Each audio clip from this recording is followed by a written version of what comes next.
Welcome to Penrose Learning, where we make understanding easy. In this video, I will explain how to set up Kraken Full Guide. Start by creating an account with a strong password and unique email, then enable two-factor authentication to protect access. Verify your email and complete identity checks to unlock deposits and withdrawals. Next, set up payment methods and fund your wallet carefully. Finally, review security settings and practice placing a small trade to confirm everything works smoothly. To fund your Kraken account, link a bank or choose a supported payment method and review fees. Select fiat deposits for simple on-ramps or crypto transfers if you already hold assets. Check deposit limits and expected wait times to plan larger moves.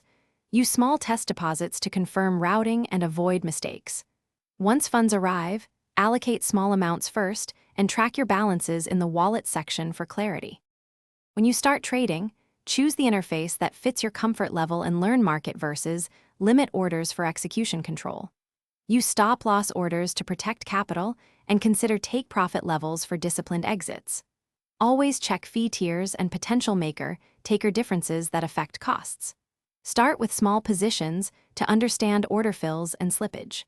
Monitor open orders and portfolio performance to refine your strategy over time. Thanks for watching. If this was helpful, leave a like and consider subscribing. See you next time.